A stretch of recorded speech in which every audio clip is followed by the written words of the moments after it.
اپنی زندگی کا فیصلہ اور اپنی مرضی آپ پر چھوڑ دی تھی، اور آپ لوگوں نے میرے ساتھ یہ ظلم کیا۔ کیسے بھائی ہیں آپ؟ مجھے اپنے ہاتھوں سے بھڑکتے ہوئے جہنم میں دھکیل دیا آپ نے۔ میں نے ان کا کالر پکڑتے ہوئے شدت سے روتے ہوئے اور ہچکیاں لیتے ہوئے کہا۔ بھائی بھائی کی آنکھوں میں بھی میری حالت دیکھ کر نمی آ گئی۔ انہوں نے میرے ہاتھ نہایت نرمی سے ہٹایا اور زبردستی صوفے پر بٹھایا۔ اب مجھے ساری حقیقت سمجھ آ گئی۔ میں آپ پر ایک بھاری بوجھ تھی، اس لیے آپ نے اتنی جلدی میری جان چھڑائی اور مجھے دھکے دے کر ایک ایسے انسان کے ساتھ باندھ دیا جس کا میرے ساتھ دور دور تک کوئی جوڑ ہی نہیں ہے۔ میں نے ان کی آنکھوں میں دیکھتے ہوئے انتہائی تلخ اور چبھتا ہوا الزام لگایا۔ بھائی مجھے تحمل سے سمجھانے کی کوشش کر رہے تھے۔ دیکھو ثانیہ، میری بات غور سے سنو۔ تمہارا شوہر بہت اچھا اور شریف انسان ہے، وہ دل کا بہت سچا ہے۔ اس نے ایک بھی لفظ تمہارے خلاف نہیں کہا اور تمہاری بہت عزت کرتا ہے اور تمہیں خوش رکھے گا۔ تم اسے ایک موقع تو دے کر دیکھو۔ اس کے دل کے اچھے ہونے کا کیا کروں میں؟ اچار ڈالوں اس کا، جب اس کی شکل ہی اچھی نہیں، جب اس کا سوسائٹی میں کوئی معیار ہی نہیں۔ سخت گھن آتی ہے مجھے اس کی ذات سے، اس کی غربت سے اور اس کی جہالت سے۔ میں نے نفرت بھرے انداز میں منہ بناتے ہوئے کہا اور حقارت سے تھوکتے ہوئے جواب دیا۔ میری یہ باغیانہ اور متکبرانہ بات سن کر بھائی مجھے غصے سے گھورتے ہوئے دیکھنے لگے۔ ان کے چہرے پر بھائیوں والی نرمی کی جگہ ایک عجیب سی سختی اور فیصلہ کن انداز آ چکا تھا۔ یہ ابا کا فیصلہ تھا اور میرے باپ کا اپنے دوست سے کیا ہوا آخری وعدہ تھا۔ میں تم جیسی لڑکی کی جھوٹی انا کی خاطر اپنے مرے ہوئے باپ کو جھوٹا نہیں کر سکتا۔ بھائی نے دو ٹوک الفاظ میں میرے دل چیرتے ہوئے حتمی انداز میں کہا۔ اب ابا کے اس پرانے فرسودہ فیصلے کے سامنے میں اپنی پوری زندگی خراب کر دوں؟ میری تو کوئی حیثیت ہی نہیں ہے نا اس گھر میں۔ میں بکریوں کی طرح ہانکی جا رہی ہوں۔ میں بہت روئی اور فرش پر بیٹھ کر دھاڑے مار مار کر رونے لگی۔ میری آواز سن کر بھابھی بھی اندر آ گئی اور مجھے چپ کروانے لگی۔ میرے بھائی کے ساتھ اسی وقت واپس ان کے گھر جانے کی ضد کرنے لگی، لیکن بھائی نے سختی سے مجھے اپنے ساتھ لے جانے سے انکار کر دیا۔ انہوں نے کہا کہ اب یہیں میرا گھر ہے اور مجھے یہیں جینا مرنا ہے، کیونکہ مجھے غصہ بھائی پر تھا، لیکن جس انسان کے ساتھ اور جس کی غریب گھر میں اب میں رہ رہی تھی، انسان سے میں بےحد اور پاگلوں کی طرح نفرت کرتی تھی۔ مجھے اس کی ہر چیز، اس کی آواز، اس کے چلنے کے انداز سے چڑ ہو گئی تھی۔ جب وہ غلطی سے بھی میری قریب آتا تو مجھے اس کے وجود سے گھن محسوس ہوتی تھی۔ اس کے سستے کپڑوں سے آنے والے پسینے کی بو مجھے اور پاگل کر دیتی تھی۔ میں ایک اعلیٰ پڑھی لکھی اور ماڈرن لڑکی تھی اور وہ ایک عام سا جاہل اور گنوار شخص تھا۔ میں نے اسے ذلیل کرنے، اس کا مذاق اڑانے میں کوئی کسر نہیں چھوڑی۔ ولیمے کے بعد کے گزرنے والے دن میرے لیے کسی عذاب اور جہنم سے کم نہیں تھے۔ میں نے اس چھوٹے سے کمرے کو اپنا قید خانہ بنا لیا تھا۔ وہ روزانہ صبح منہ اندھیرے سویرے اٹھ کر اپنی ڈیوٹی کے لیے ایک فیکٹری چلا جاتا اور میں سارا دن بیڈ پر پڑی سوتی رہتی یا اپنے موبائل فون پر اپنی سہیلی سے اس کی شکل اور اس کی غربت اور اس کے گھر والوں کی برائیاں کرتی رہتی۔ جب وہ شام کو تھکا ہارا اور پسینے میں شرابور گھر آتا تو میں جان بوجھ کر اس سے لڑنے اور جھگڑا کرنے کے بہانے ڈھونڈتی تاکہ اس کا سکون برباد کر سکوں۔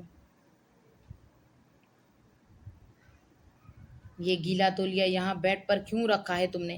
تم ساری زندگی جاہل ہی رہو گے۔ تمہیں تمیز اور رکھ رکھاؤ نام کی کوئی چیز چھو کر بھی نہیں گزری۔ میں نے غصے سے آگ بگولا ہوتے ہوئے اس کا گیلا تولیہ اٹھا کر پوری طاقت سے اس کے منہ پر مارتے ہوئے چیخ کر کہا۔ وہ خاموشی سے زمین پر گرا ہوا تولیہ اٹھاتا اور بلا وجہ مسکرا کر کہتا، مجھے معاف کر دیں ثانیہ بیگم، مجھ سے غلطی ہو گئی، میں آئندہ پورا خیال رکھوں گا۔ آپ غصہ نہ کیا کریں، آپ کی طبیعت خراب ہو جائے گی۔ اس کی یہ بلا وجہ کی معافی اور اس کی یہ برداشت بھری مسکراہٹ میرے غصے کو ٹھنڈا کرنے کی بجائے مزید بھڑکا دیتی تھی۔ میں اس پر طنز کے تیر چلاتی، لیکن میں اس سے جتنی نفرت اور حقارت سے بات کرتی وہ اس سے زیادہ میرا خیال رکھتا۔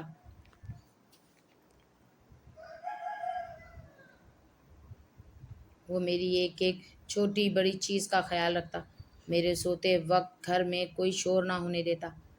اس نے اپنے گھر والوں کو سختی سے منع کر رکھا تھا کہ کوئی بھی بلا وجہ میرے کمرے کی طرف نہ آئے۔ میرا دوپہر اور رات کا کھانا وقت پر میرے کمرے میں لے کر آتا۔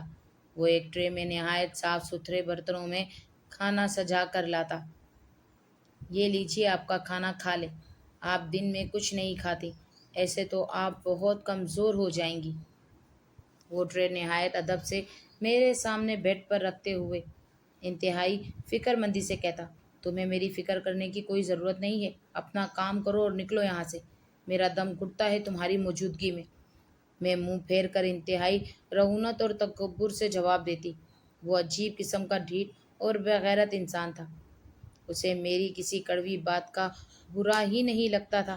آخر کار ایک رات میرے صبر کا پیمانہ چھلک گیا۔ وہ میرے لیے بازار سے خاص طور پر سیب لے کر آیا۔ اسے کہیں سے پتہ چل گیا تھا کہ مجھے پھلوں میں سیب بہت پسند ہے۔ اس نے سیب دھو کر نہایت طریقے سے کاٹ کر ایک صاف پلیٹ میں رکھے اور میرے سامنے بیڈ پر لے آیا۔ مجھے پتہ چلا تھا آپ کو سیب پسند ہے۔ میں خاص طور پر بڑی منڈی سے آپ کے لیے لے کر آیا ہوں۔ آپ کھا کر دیکھیں، بہت میٹھے ہیں۔ اس کی آنکھوں میں ایک عجیب سی خوشی اور چمک تھی، جیسے اس نے کوئی بہت بڑا معرکہ سر کر لیا ہو۔ میں نے بیزاری سے پلیٹ کو دیکھا اور پھر اس کے تھکے ہوئے کالے سانولے چہرے کو دیکھا۔ میرے اندر پلنے والی ساری کرواہٹ میری زبان پر آ گئی۔ آخر کار میں نے سیدھا اسے منہ پر بول دیا، تمہیں ایک میں ہی ملی تھی شادی کرنے کے لیے اس پوری دنیا میں؟ کیا میں اندھی ہو گئی تھی یا تم اندھے تھے جو میرا رشتہ مانگنے میرے گھر چلے آئے؟ میں نے بیڈ سے یکدم کھڑے ہو کر اس کی آنکھوں میں آنکھیں ڈال کر انتہائی تذلیل امیز لہجے میں چیختے ہوئے کہا۔ اس کے چہرے کی وہ معصوم سی خوشی ایک دم غائب ہو گئی، لیکن وہ اپنی عادت کے مطابق خاموش رہا۔ تیرے جیسے کالے کلوٹے اور بے شکل والے کے لیے کیا لڑکیوں کی کوئی کمی تھی؟ کوئی بھی غریب اور جاہل لڑکی تم سے شادی کر لیتی۔ زمین کی ادنا خاک تھا تو اور آسمان کے ساتھ رہنے کا خواب دیکھنے لگا۔ میں نے اس کی غربت اور اس کی شکل کا بدترین اور شرمناک مذاق اڑایا۔ میں نے ہاتھ مار کر وہ پلیٹ اچھال دی۔ سیب کے ٹکڑے اڑ کر پورے کمرے کی فرش پر بکھر گئے۔ تمہارے یہ اونچے خواب میں کبھی پورے نہیں ہونے دوں گی۔ تم میرے لائق ہی نہیں ہو اور نہ کبھی ہو سکتے ہو۔ میں تمہیں اتنی آسانی سے اپنی زندگی میں خوش نہیں رہنے دوں گی۔ میں نے غصے سے ہانپتے ہوئے اور انگلی کا اشارہ کرتے ہوئے اسے سیدھی دھمکی دی۔ وہ خاموشی کے ساتھ میرے سرخ چہرے کی طرف دیکھتا رہا۔ اس کی آنکھوں میں آنسو یا غصہ نہیں تھا، بلکہ ایک عجیب سا پراسرار سکون تھا۔ اس نے جھک کر فرش پر بکھرے ہوئے سیب کے ٹکڑے آہستہ آہستہ اٹھائے اور پھر میری طرف دیکھ کر ایک گہری اور خاموش مسکراہٹ کے ساتھ مسکرا دیا، ایسے جیسے میری ان زہریلی باتوں سے اسے کوئی فرق ہی نہ پڑا ہو۔ اس کی اس پرسکون مسکراہٹ نے میرے اندر دہکتی آگ کو مزید بھڑکا دیا۔ میں نے اپنے دل میں پکا تہیہ کر لیا کہ اب میں اس حد تک گر جاؤں گی کہ یہ شخص خود تنگ آ کر ہاتھ جوڑ کر مجھے اس گھر سے نکالے گا اور مجھے طلاق دے گا۔ میں اس انسان کی زندگی عذاب بنا دوں گی۔ سیب والے واقعے کے بعد میرے اندر کی نفرت ایک ناسور بن چکی تھی اور اس گھر کی وہ سیدھی دیواریں مجھے ہر وقت کاٹنے کو دوڑتی تھی۔ میرا پارا اس کی اس خاموشی اور پرسکون فطرت کو دیکھ کر مزید ہائی ہو رہا تھا۔ میں نے اپنے کمبل کو غصے سے پیچھے ہٹایا اور پاؤں پٹکتی ہوئی اس کے بالکل جا کے سامنے کھڑی ہو گئی۔ میری آنکھوں میں غصے کی سرخ لکیریں تیر رہی تھیں اور میرا سارا جسم ایک انسانی وحشت سے کانپ رہا تھا۔ میں اپنے بھائی کے گھر جانا چاہتی تھی۔ میں نے اس کی آنکھوں میں آنکھیں ڈال کر حتمی اور دو ٹوک لہجے میں اپنا فیصلہ سنا دیا۔ وہ میری اس اچانک بات پر چونک گیا اور اس کے ہاتھوں سے کنگھی چھوٹ کر میز پر گر گئی۔ اس نے گہری سانس لی اور میری طرف دیکھ کر دھیمی آواز میں بولا، میں آپ کو لے چلتا ہوں۔ اس نے نہایت نرمی اور برداشت سے جواب دیا، آپ تیار ہو جائیں، ہم مل کر چلتے ہیں، لیکن شام کو میرے ساتھ واپس آ جائیے گا۔ آپ کے بغیر مجھے یہ گھر سونا سونا لگتا ہے۔ ثانیہ بیگم، اس نے میری نگاہوں کو نظر انداز کرتے ہوئے اپنے دل کی بات کہی۔ بکواس کر رہے ہو تم، میں نے اس کی بات کاٹتے ہوئے انتہائی زہریلے اور کرخت لہجے میں کہا۔ میں تمہارے ساتھ مزید رہ نہیں سکتی اور نہ ہی مجھے اس غریب خانے میں واپس آنا ہے۔ میں نے اپنا ہاتھ ہوا میں لہراتے ہوئے اسے اس کی اوقات یاد دلانے کی کوشش کی۔ تم سمجھ کیوں نہیں رہے کہ میرا اور تمہارا کوئی جوڑ نہیں ہے اور میں یہاں گھٹ گھٹ کر مر جاؤں گی؟ وہ میرا یہ فیصلہ کن انداز میں دیکھ کر خاموش ہو گیا اور اس نے اپنا سر جھکا لیا۔ اس نے مجھ سے کوئی بحث نہیں کی اور اپنا پرانا سا بیگ اٹھا کر کمرے سے باہر نکل گیا۔ اس کے جانے کے بعد میں نے اپنا موبائل فون اٹھایا اور غصے سے کانپتے ہوئے ہاتھوں کے ساتھ اپنے بھائی کا نمبر ڈائل کیا۔ میں جانتی تھی میرا بھائی مجھ سے بہت محبت کرتا ہے اور میری ایک آواز پر مجھے اس عذاب سے نکالنے کے لیے دوڑا چلا آئے گا۔ فون کی گھنٹی بج رہی تھی اور میرے دل کی دھڑکن تیز تھی۔ جیسے ہی بھائی نے فون اٹھایا میں نے رونا شروع کر دیا۔ بھائی جان، مجھے یہاں سے لے جائیں، میں اس جاہل انسان کے ساتھ مزید ایک سیکنڈ بھی نہیں رہ سکتی۔ میں نے ہچکیاں لیتے ہوئے اور اپنی آواز میں درد پیدا کرتے ہوئے بھائی سے منت کی، ثانیہ کیا ہو گیا ہے؟ صبح صبح تم کیسی باتیں کر رہی ہو؟ بھائی کی آواز میں پریشانی کے ساتھ ساتھ ایک ناگوار سی سختی بھی تھی۔